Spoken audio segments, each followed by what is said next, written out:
ആദ്യം ശ്രീ എൻ ഷിനാസ്, നോക്കൂ, 2 വർഷമായി തുടരുന്ന യുദ്ധമാണ്. അതിൻ്റെ ഏറ്റവും ഹീനമായ ദൃശ്യങ്ങളാണ് അവിടെ നിന്ന് വന്നുകൊണ്ടിരിക്കുന്നത്. ഗസ സിറ്റിയും കടന്ന് ടാങ്കറുകൾ മുന്നേറുന്നതിൻ്റെ വിവരങ്ങൾ അവിടെ നിന്നും വരുന്നു. പുറം ലോകവുമായ എല്ലാ ബന്ധവും അറ്റുപോകുന്ന തരത്തിൽ ഇന്റർനെറ്റ് മറ്റ് സേവനങ്ങളെല്ലാം അറ്റുപോകുന്ന നിലയിലേക്ക് ഗസ എത്തിയിരിക്കുകയാണ്.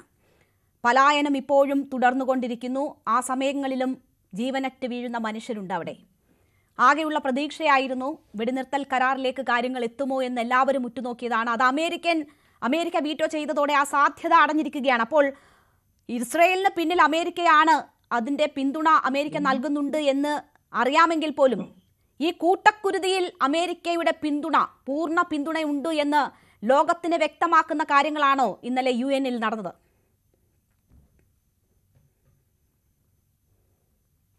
അമേരിക്ക ഇസ്രായേലിന് ഇന്നും ഇന്നലെയും ഐക്യരാഷ്ട്രസഭയിൽ പിന്തുണക്കാൻ തുടങ്ങിയതല്ല. എത്രയോ കാലമായി ഇസ്രായേലിന് വേണ്ടി അമേരിക്ക വീറ്റോ പ്രയോഗിക്കുന്നു. മാത്രമല്ല, 2020 എബ്രഹാം ഉടമ്പടി അനുസരിച്ച് UAE, ബഹ്റിൻ തുടങ്ങിയ രാജ്യങ്ങൾ ഇസ്രായേലുമായുള്ള ബന്ധം നോർമലൈസ് ചെയ്തപ്പോൾ ആ സമയം തന്നെ ജെറൂസലേമിലേക്ക് ടെലവീവിൽ നിന്ന് അമേരിക്കൻ എംബസി പ്രതീകാത്മകമായി മാറ്റി. മാത്രമല്ല, 67 യുദ്ധത്തിൽ ഇസ്രായേൽ സിറിയയിൽ നിന്ന് പിടിച്ചടക്കിയ ഗോലാൻ കുന്നുകളെ, ഗോലാൻ ഹൈറ്റ്സിനെ അമേരിക്ക ഇസ്രായേലിന്റെ അവിച്ഛിന്ന ഭാഗമായി അംഗീകരിച്ചു. അപ്പോ അമേരിക്ക വാസ്തവത്തിൽ ഇറാനെ ആക്രമിക്കുമ്പോൾ അവസാനവട്ട ചർച്ചകൾ നടക്കുന്നതിന് ഒരു ദിവസം 2 ദിവസം മുമ്പാണ് ഇറാൻ ആക്രമിക്കപ്പെട്ടത്.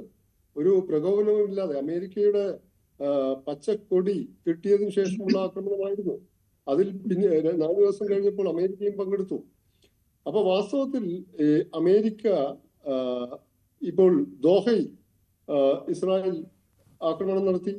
അവിടെ അമേരിക്ക തന്നെയാണ് ദോഹയിൽ ഹമാസിന്റെ ഓഫീസ് തുറക്കാനും 2012 ഈ വക ചർച്ചകൾ നടത്താനും ഒക്കെയുള്ള കാര്യങ്ങൾ ആവശ്യപ്പെട്ടത്. ദോഹ മധ്യസ്ഥം വഹിച്ചു. അതുപോലെ താലിബാന്റെ ഓഫീസ് ദോഹയിൽ സ്ഥാപിക്കാൻ വേണ്ടി മുൻകൈയെടുത്തതും അമേരിക്കയാണ്. അത് ഖത്തർ അംഗീകരിച്ചു. അങ്ങനെ ഹമാസിന്റെ രാഷ്ട്രീയ നേതൃത്വം അമേരിക്ക തന്നെ മുന്നോട്ട് വെച്ച ഈ വെടിനിർത്തൽ കരാറും ഒക്കെയായി ബന്ധപ്പെട്ട വിശദാംശങ്ങൾ ചർച്ച ചെയ്യവെയാണ് ദോഹയിൽ ഇസ്രായേലിന്റെ ആക്രമണം നടക്കുന്നത്. അത് അമേരിക്ക, ട്രംപ് അറിഞ്ഞില്ല, ഖേദകരമായി എന്നൊക്കെ പറഞ്ഞെങ്കിലും നെതന്യാഹുവിനെ ട്രംപ് വിളിച്ചപ്പോൾ ആ ആക്രമണം ശരിയായില്ല എന്ന് നേരെ ചൊവ്വെ പറഞ്ഞില്ലെങ്കിലും പിന്നെ ആ സംഭാഷണത്തിന്റെ ഒടുവിൽ എങ്ങനെയുണ്ടായിരുന്നു ആക്രമണം എങ്ങനെയുണ്ടായിരുന്നു അതിന്റെ ഫലപ്രാപ്തി എന്ന ഒരു ചോദ്യം കൂടി നെതന്യാഹുവിനോട് ചോദിക്കുന്നുണ്ട്. നമ്മൾ വാർത്തകളിൽ വായിച്ചു. അമേരിക്കയുടെ മറ്റൊരു വക്താവ് പറഞ്ഞത് ഹമാസിനെ ഉന്മൂലനം ചെയ്യുക എന്നത് അത് ഖത്തറിലാണെങ്കിലും അത് വേർത്തി ആക്ട് ആണ്, മൂല്യവത്തായ കാര്യമാണ് എന്നാണ്. ഈ കഴിഞ്ഞ 10-22-23 മാസമായിട്ടും ഹമാസ്, ഇസ്രായേൽ തന്നെ പറയുന്നത് 3000-4000 ഹമാസ് ഗാസ സ്ട്രിപ്പിൽ ഉണ്ടെന്നാണ്. ഏതാണ്ട് 40 കിലോമീറ്റർ നീളവും പല ഇടങ്ങളിലും 5-8 കിലോമീറ്റർ വീതിയുമുള്ള വളരെ ചെറിയ ഒരു ഭൂപ്രദേശത്ത് 10-22 മാസം ഈ രീതിയിലുള്ള വംശഹത്യ എന്ന് ഐക്യരാഷ്ട്രസഭയും മറ്റ് പല സംഘടനകളും, ഇസ്രായേലിൽ തന്നെയുള്ള 2 മനുഷ്യാവകാശ സംഘടനകളും ഒക്കെ വിശേഷിപ്പിച്ച ഈ യുദ്ധം ഈ മട്ടിൽ നരമേധം നടത്തിയിട്ടും ഇവരുടെ പ്രഖ്യാപിത ലക്ഷ്യമായിട്ടുള്ള ഹമാസിനെ ഉന്മൂലനം ചെയ്യുന്നത് നടന്നിട്ടില്ല. അപ്പൊ ഒക്ടോബർ 7 വാസ്തവത്തിൽ ഹമാസ് ഈ ഒക്ടോബർ 7 പലരും ഈ യുദ്ധത്തെ പറ്റി ഈ കാര്യത്തെ പറ്റി പറയുമ്പോൾ 2023 ഒക്ടോബർ 7 ഒരു സുപ്രഭാതത്തിൽ ആരംഭിച്ച യുദ്ധമാണ് എന്ന മട്ടിലാണ് പറയുന്നത്. വാസ്തവത്തിൽ ഇതിന് 1948 പഴക്കമുണ്ട്. അതിനേക്കാൾ മുമ്പ് 100 കൊല്ലം പഴക്കമുള്ള ഒരു പ്രശ്നമാണിത്. ഈ പ്രശ്നത്തിന്റെ മർമ്മപ്രധാനമായ കാരണം അധിനിവേശമാണ്. 1947 UN സ്പെഷ്യൽ കമ്മീഷൻ ബ്രിട്ടീഷുകാർ ഞങ്ങളുടെ മാൻഡേറ്റ് അത് ഒഴിയുകയാണ് എന്ന് പറഞ്ഞപ്പോൾ അത് ഒഴിയാനുള്ള കുറെ കാരണങ്ങളുണ്ട്. 1946 ജൂലൈ 22 കിങ് ഡേവിഡ് ഹോട്ടലിൽ ഇസ്രായേലിന്റെ സയനിസ്റ്റ് ഭീകര സംഘടനയായ ഇർഗൂൺ അവിടെ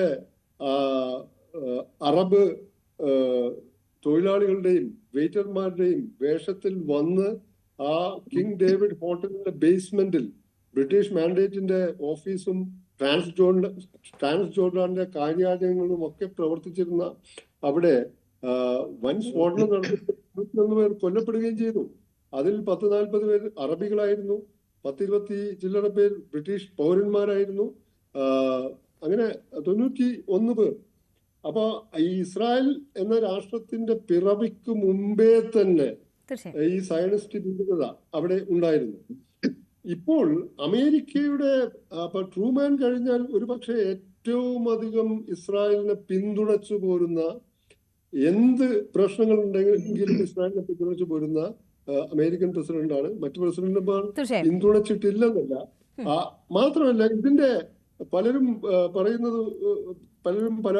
പറയുന്ന ഒരു കാര്യം, ഇത് ബെഞ്ചമിൻ നെതന്യാഹുവിന് അഴിമതി കേസിൽ ഒക്കെ പെട്ടുകിടക്കുന്ന അദ്ദേഹത്തിന് ഭരണത്തിൽ പിടിച്ചു തൂങ്ങാനുള്ള ഒരു യുദ്ധമാണ്. അതിനേക്കാൾ ഉപരി മേഖലയിൽ, അതായത് മിഡിൽ ഈസ്റ്റിൽ ഇസ്രായേലിന്റെ റീജിയണൽ ഹെജിമണി, ആ മേഖലയിൽ ഇസ്രായേലിന്റെ അധീശത്വം സ്ഥാപിക്കാനുള്ള, മറ്റെല്ലാ രാജ്യങ്ങളെക്കാളും സുപ്രീമസി സ്ഥാപിക്കാനുള്ള യുദ്ധമാണ് വാസ്തവത്തിൽ നടക്കുന്നത്. അതാണ് ആ ഗ്രാവിറ്റിയിലാണ് ആ നടപടികൾ നടക്കുന്നതെന്നാണ് താങ്കൾ വിലയിരുത്തുന്നത്. ഞാൻ താങ്കളിലേക്ക് തിരിച്ചെത്താം.